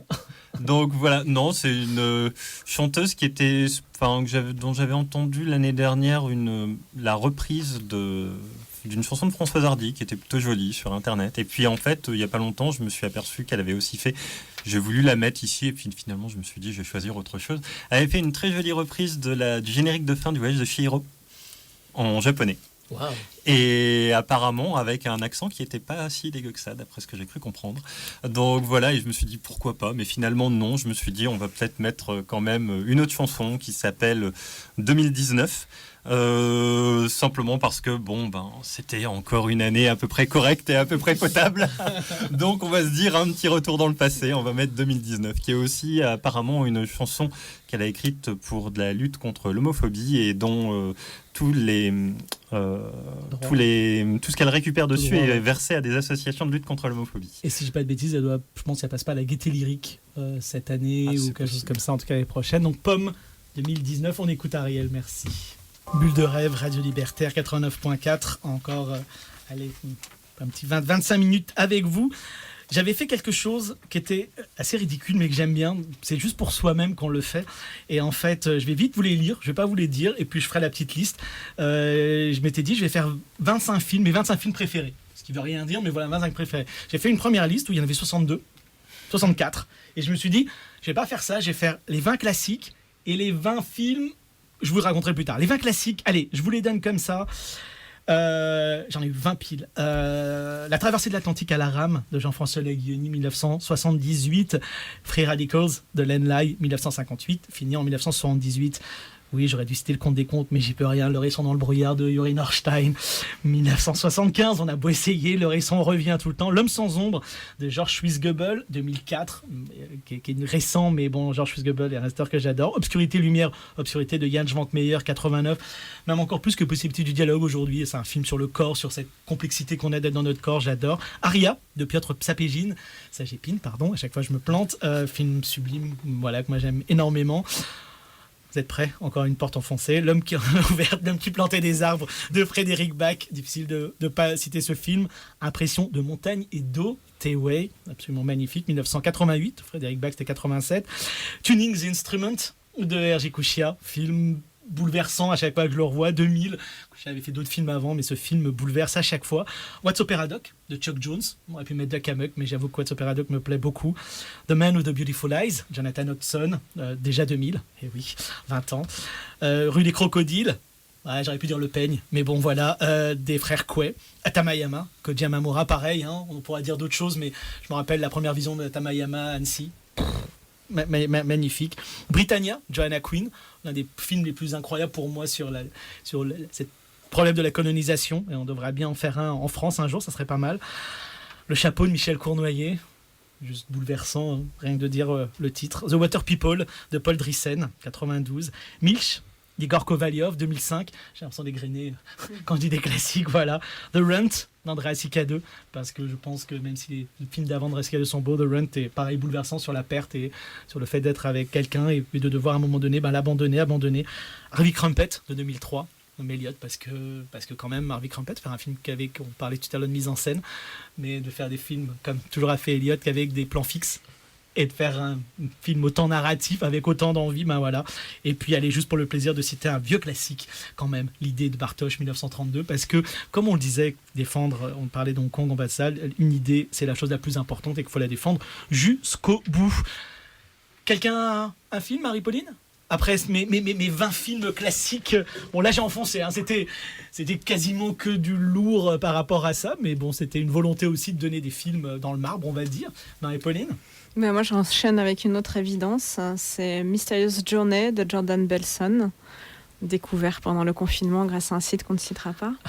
Et voilà, c'est un voyage aux confins de l'univers et de l'abstraction. Enfin, je ne sais pas, c'est absolument impossible à décrire. Il faut juste le regarder, se plonger dedans, et puis le regarder encore, et puis sans doute encore et encore. Je sais pas, enfin, moi, c'est à peu près exactement ce que je cherche au cinéma, une expérience, un truc sensoriel qui me fait, je sais pas réfléchir, mais juste ressentir et être dans le, je sais pas, avoir plus d'yeux, avoir les yeux encore plus ouverts et les oreilles et tous les sens en éveil. Voilà. Enfin, je peux pas mieux résumer ce film. Il faut le voir, c'est un voyage, donc il faut le faire, il faut pas le voir. Jordan Belson, Mystérieuse Journée. Nicolas ? Ouais. Ou Pascal, ouais, Nicolas. Moi, je veux bien. Alors, comme depuis tout à l'heure, on parlait énormément quand même de films qui se passent en Corée, au Japon, en Chine. Je me suis dit, je vais aller un petit peu ailleurs et on va aller de l'autre côté du monde. Et alors, je me demandais, mais qui est le seul réalisateur islandais plutôt bon ? Donc, on va dire Einar Baldwin.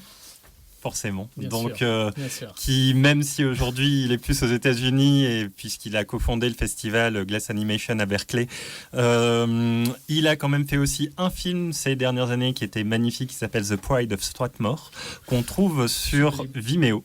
Donc voilà, c'est 9 minutes, c'est un journal intime, journal d'un pasteur, un faux journal d'un pasteur de 1927, qui est une espèce de fou furieux. Et en fait, son film est un film entièrement fait à la main, très noir, très sombre, qui sombre justement de plus en plus dans la folie, qui est fait à partir de taches, quasiment des taches d'encre, des taches noires qui arrivent un petit peu partout. C'est un film qui prend vraiment au trip, et en plus la voix off est vraiment splendide aussi. Donc voilà, The Pride of Strathmore de Einar Baldwin. Qui est d'autant plus fort qu'en effet, film très justement sur un prêtre, comme tu dis, un pasteur raciste, hein, et qui veut que son ange blanc puisse détruire, et il va se faire détruire lui-même par cet ange noir qui est le boxeur en face, et très étonnant ce prochain film, univers très Lovecraftien, hein, il devrait adapter Lovecraft prochainement, et c'est vrai que c'est l'un des grands auteurs, je pense, qui a apparu dans ces dernières... et d'ailleurs, Pride of Strathmore, c'est vrai que c'est quand même très actuel aussi. Oui, c'est pour ça, c'est très fort, ce film est vraiment fort. Pascal ? Attends, je cherchais d'autres choses. Mais... Sinon, on peut lancer, vas-y. Et les 5 d'Antoine, allez, vas-y. En effet, pardon. Les 5 derniers d'Antoine. Les 5 derniers d'Antoine, je me demande s'il n'y en a pas que 4 d'ailleurs. Alors, ce sera Dès l'heure de Valentine Dumez. Alors, qui est ça c'est vraiment bien Valentine, qui est une ancienne de l'ESAT du DMA comme Antoine, et qui se balade un peu partout dans le monde et qui de temps à autre fait un film. Et elle a un talent qui est assez incroyable, Valentine. Ouais. Dumez.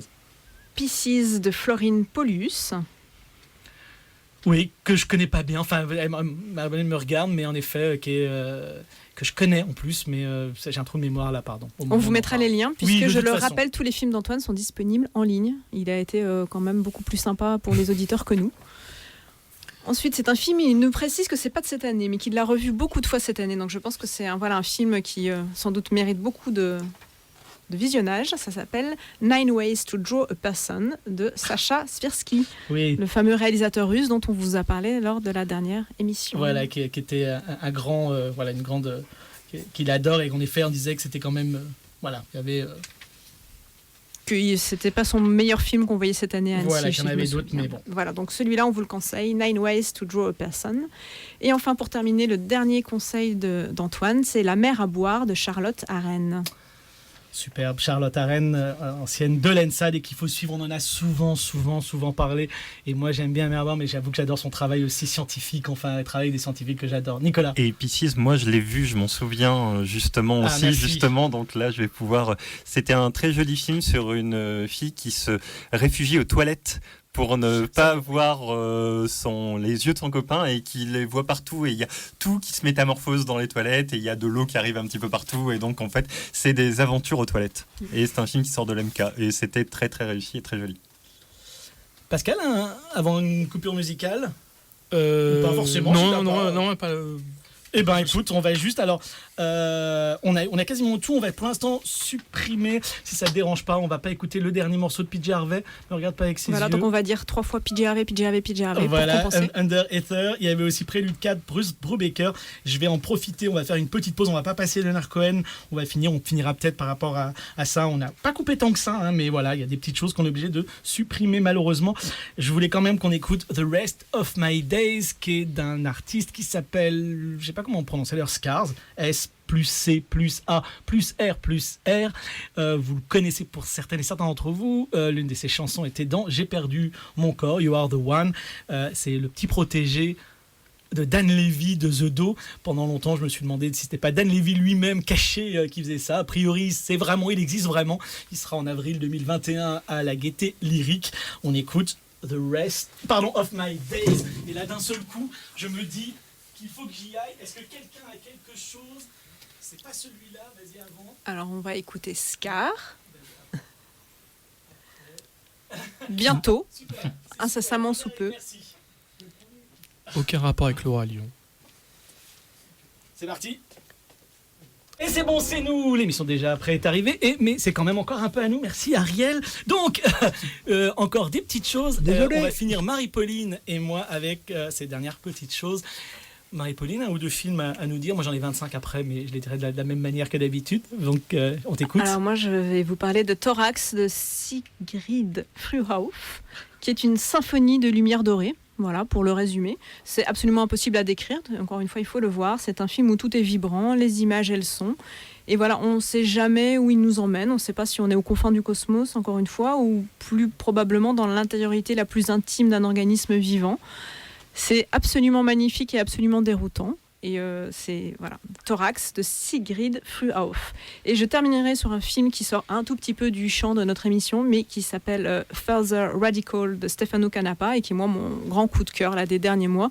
C'est un film magnifique, c'est comme une espèce de prolongement d'un film dont le titre évidemment m'échappe maintenant, mais qui avait déjà Radical dans le titre. Et l'idée, c'est pas du tout de faire un truc radical extrémiste, mais de faire un truc qui revient aux racines. Donc le réalisateur prend des morceaux de radis noir et il les met sur de la pellicule.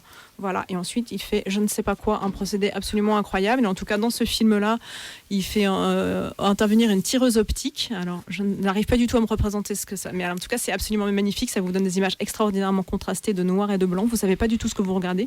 Si vous m'avez pas écouté avant que vous regardez le film sans savoir que c'est du radis noir, vous pouvez pas le deviner. C'est sublimissime. Voilà. Alors malheureusement ce film-là, je pense qu'on peut pas le voir. Ça fait partie de ces films, c'est ça, qui sont pour l'instant que tu as découvert toi dans tes sélections, mais qu'on note dans un coin. C'est un film de cette année, ça va tourner dans les festivals, probablement de films un peu expérimentaux. Alors moi je voulais finir, c'est moi qui vais terminer, c'est pas voulu, mais c'est moi qui vais terminer si, je pense pas qu'on aurait le temps du générique, sinon si on a un générique, il y avait la musique de Way ailleurs, donc très beau film dont on reparlera en septembre évidemment, film très important en tout cas, film qui nous amène vers un ailleurs, comme le titre le dit. Allez, moi je voulais vous faire comme une espèce de liste de gens que j'ai rencontrés, qui ont été importants pour moi, en tout cas 20 films récents, des rencontres qui sont aussi des rencontres. Alors j'en avais 40, J'aurais dû vous dire aussi peut-être La Nuit Chérie, Les Bonsaders, Palimpseste, je vous l'ai dit quand même, Playing with Fire, 008, etc. Je vous dirai pas tout ça. Pistache de Valérie Pierson, film évidemment fondamental pour moi. J'ai interviewé plus Valérie Pierson au moment où je crée The Web Anime et qui a été un film fondateur par rapport à The Web Anime. Chahut, Gilles Cuvelier, qui est en plus devenu un ami et qui, j'ai failli dire full-time job, mais je trouve que Chahut a encore une espèce de mystère que moi me plaît toujours, toutes ces années après. Et aussi, c'est des films dont je me souviens quand je les ai vus. Alors, Full Time Job, je me souviens, Chahut, je me souviens. Je criais contre la vie ou pour elle, la première vision au Festival d'Annecy. Je me souviens presque où j'étais dans la salle et du choc qu'a pu avoir ce film de Virgin Keaton. Impossible Figures, Another Stories 2 de Marta Payek. Pareil, je me souviens exactement où j'étais à Zagreb, dans la salle. Je l'avais déjà vu pour préparer l'interview que je devais faire de Marta Payek et j'avais du mal à me lever. Et quand je suis monté sur scène, j'ai fait, je suis désolé, il faut que je pose des questions, mais j'ai presque envie de partir en pleurant et d'être chez moi et de penser au film. Enfin voilà, film absolument incroyable. Choulienne, Cerise Lopez, Agnès Patron. Ou quand le film se termine, vous dites ça fait 20 minutes, mais non, c'est pas possible, je vais les remettre. Film noir et blanc complètement fou. Un Happy Happy de Peter Millard, pareil, à Zagreb. L'espèce de bonheur de voir ce film et de se dire mon Dieu, je suis en train de regarder vraiment ce film qui est en train d'être devant moi, de rigoler, mais à la fois de se dire c'est génial visuellement, c'est beau, et d'être dans toutes ces émotions à la fois. Quelque chose d'incroyable. Film plus récent mais qui est important pour moi, Bien vu dans le monde des géants, d'Emily Merighetti, film que moi me touche énormément, peut-être parce que si on a chacun nos marottes, comme disait Marie-Pauline, et c'est un rapport avec l'enfance et une enfance bousculée, bouleversée, et c'est toujours quelque chose qui moi me bouleverse, ce genre de choses.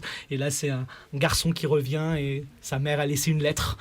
On ne sait pas trop ce qu'elle est, si elle s'est suicidée, si elle est partie, et elle dit qu'il faut quand même aimer la vie malgré tout ça, et c'est un film que je trouve bouleversant, film de Len Sad. Invocation de Robert Morgan, parce que tout simplement c'est le monde de l'animation, c'est ce qu'on est, et puis parce que j'ai eu la chance de voir Robert Morgan une fois à Zagreb, et qu'en fait on a parlé plus de films fantastiques que de films d'animation, et que je trouvais ça juste un bonheur d'être dans un festival d'anime et d'avoir quelqu'un d'aussi généreux, et toujours de voir ces gens qui font des films d'horreur et qui sont souvent des gens absolument adorables et craquants. Donc voilà. Rossignol en décembre de Théodore Huchef, j'aurais pu dire Le Journal de Lipset, je sais que le dernier est magnifique, mais j'avoue que Rossignol en décembre dans ces 3 minutes me bouleverse à chaque fois. Et puis Théodore Huchef est quelqu'un de bouleversant, c'est quelqu'un espèce de colosse au pied d'argile qui nous fait croire que voilà, il nous dit tout et le contraire sur internet, sur son Facebook, il déteste les prix, mais il est quand même très content d'avoir le cristal d'or, mais il est comme ci, il est comme ça, et donc cette espèce de personnage tellement complexe, et je trouve que Rossignol en décembre, cette espèce de film qui fait pour sa fille, comme ça, fait ce film 3 minutes et bouleversant.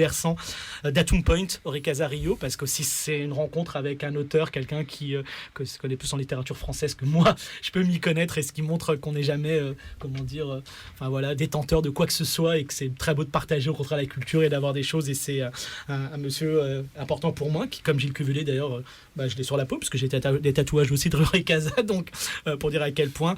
Orogénésis de Boris Labbé, parce que Boris Labbé en plus ça fait toujours plaisir, un peu comme Bastien Duprieux que j'aurais presque pu citer, et un ancien étudiant aussi à un moment donné, et donc ça fait toujours plaisir de voir à quel point quelqu'un d'intelligent comme ça réussit cette carrière assez incroyable qu'il est en train de faire. Le jour nous écoute de Félix Dufour-Laperrière, parce que c'est l'une des personnes les plus bouleversantes que je connaisse humainement, et puis au niveau évidemment de ses films, on vous a déjà parlé de Villeneuve. Tord and Tord, le premier film de Niki Lindros von Bahr, pareil, pour nous montrer qu'en effet on peut faire des images, on peut faire des films avec des images fixes, et qu'on n'est pas obligé de faire avec plein de mouvements partout qui sont un peu agaçants, et que les personnages, même s'ils n'ont pas beaucoup d'expression faciale, peuvent être bouleversants, comme dans Tord and Tord. Les poupées ne pleurent pas de Frédéric Tremblay, film bouleversant, là aussi un peu comme Choulienne, quoi. Ça fait déjà 20 minutes que je suis dans le film, c'est pas possible, je vais le revoir. Ça pourrait être facile, un film dans un film, mais non, c'est aussi tous les sentiments, toute cette complexité de dire les choses aux gens qu'on aime ou de ne pas les dire.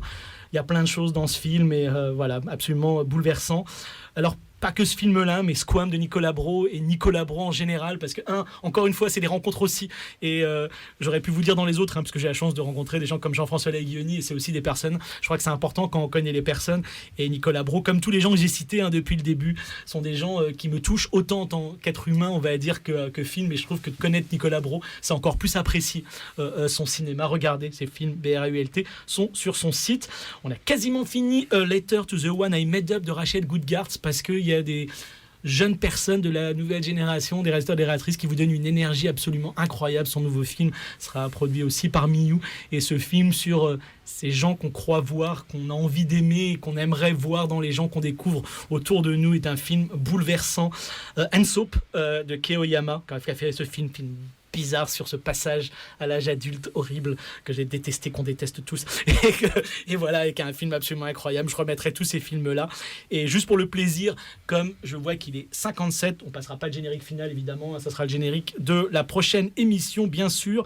Juste pour le plaisir, Sisters de Léa Vidakovic, une réalisatrice qui travaille en volume, pareil, je vous le conseille, elle a mis récemment son film, c'était avant tout un triptyque qu'elle montrait dans un dispositif, et pareil, quasiment pas de mouvement, des tout petits bouts, des petites choses comme ça, et qui prouvent que, comme tout, on n'est pas obligé d'avoir des grands mouvements, et que des petits mouvements peuvent raconter énormément de choses. Et là, Trois Sœurs, dans leurs cadres différents, comme des espèces de peinture à la Rembrandt, avec ces espèces de petits mouvements.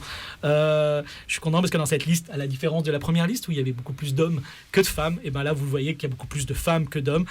Juste pour les deux, Marcilly et Rossens, Je ne sens plus rien, leur dernier film, qui a malheureusement pas beaucoup tourné en festival. C'est quoi d'être un être humain?